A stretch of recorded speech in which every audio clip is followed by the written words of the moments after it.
To survive in the jungle, the Punan had to invent hunting techniques suited to their environment. Wild game is often small and perched up high. They therefore made the sarbakan, a weapon that was powerful, accurate, and silent. Madjat coats the tips of his arrows with a poison powerful enough to kill a man. Manipulating this paste, containing strychnine, must be done very carefully. Madjat therefore keeps the children at a distance.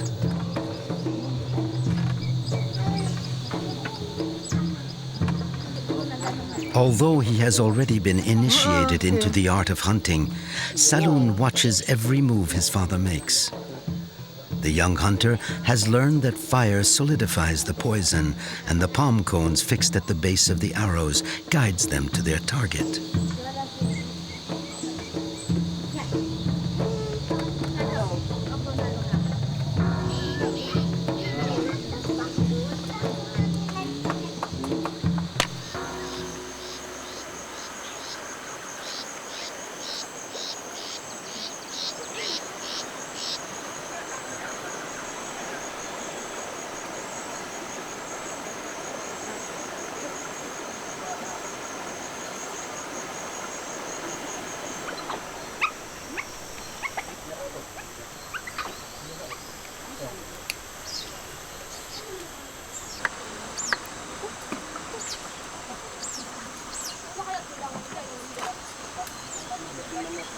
Madjat and his family almost never leave the shelter of the forest.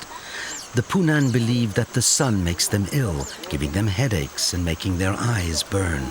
They prefer the protective shadows of the jungle.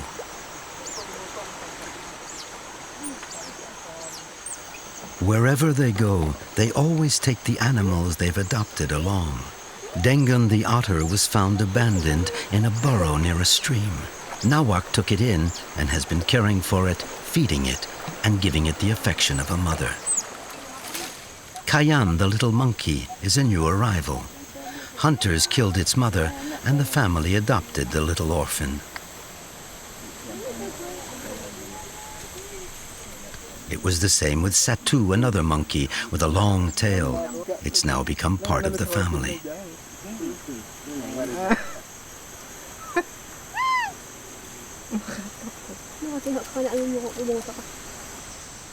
Once accepted, wild pigs, monkeys, otters, and even bears become members of the group. No harm will ever come to them, since for the Punan, killing an adopted animal is like eating one of their own.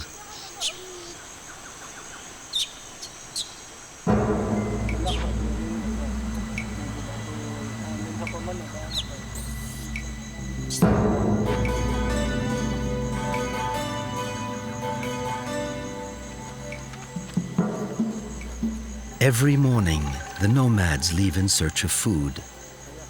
There are an incredible number of different kinds of fruit, leaves, ferns, bamboo shoots, and tubers in the forest. Madjat, however, prefers the solitude of hunting to gathering food together.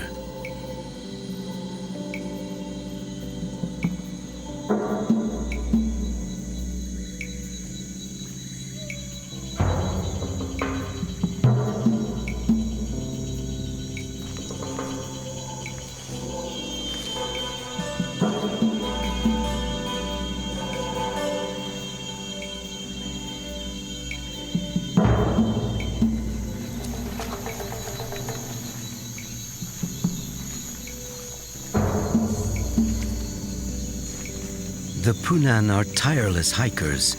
Tracking an animal can last an entire day. Their ability to travel through the thick jungle without making the slightest noise is legendary from one end of Borneo to the other.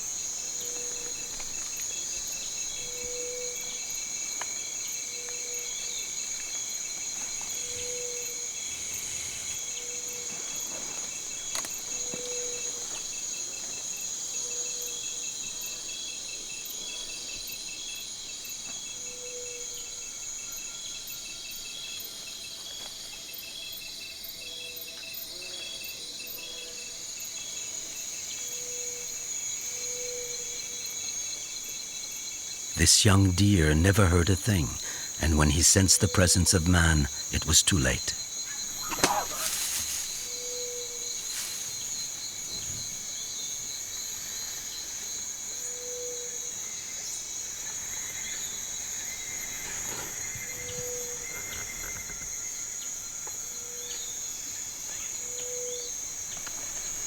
Although the poison works quickly on tree-dwelling game, it takes 10 or 20 minutes to paralyze a large animal. Madjat doesn't want to lose the trail of the wounded deer. He must follow the animal and, if necessary, finish him off with the spearhead, which is at the tip of his sarbakan.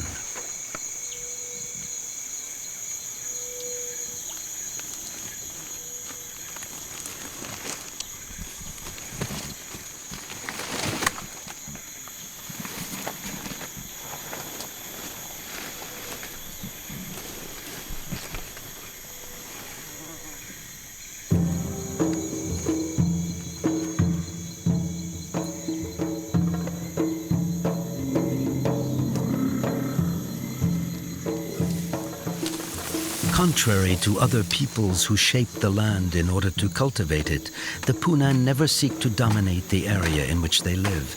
They are perfectly satisfied to take whatever they need from the jungle. This way of life enables them to avoid great famines and to survive under any circumstances.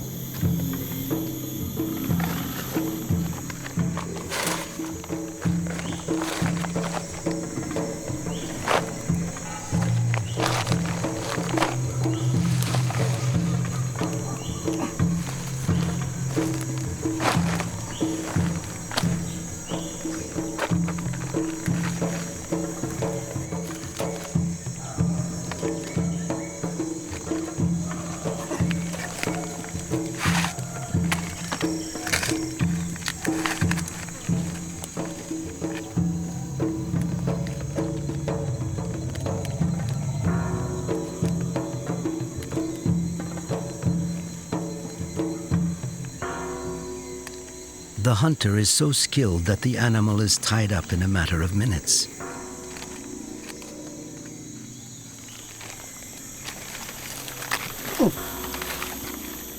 Deer meat is very well liked, but Madjat would rather have gone back with a white, bearded wild boar on his back, weighing more than 100 kilograms. He wouldn't have minded carrying the load at all. Today, however, Madjat knows that he can feed his entire family with no problem. Tomorrow, perhaps, there will be more meat, but tomorrow is another day.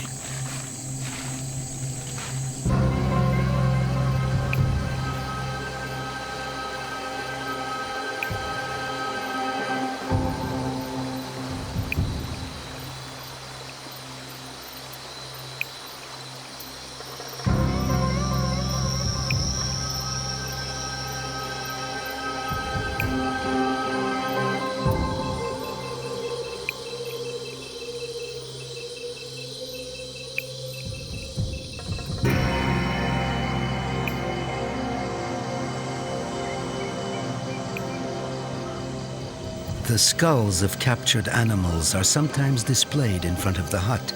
The men are not trying to invoke any spirits. They are just trophies recalling days of abundance.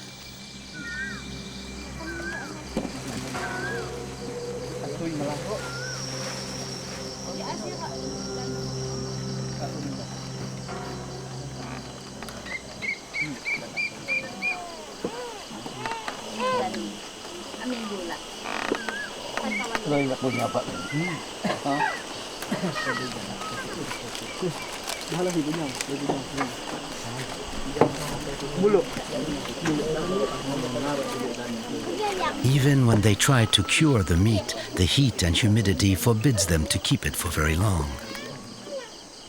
And so everyone eats as much as he can when food is abundant. When there is no food, the Punan are capable of fasting for several days.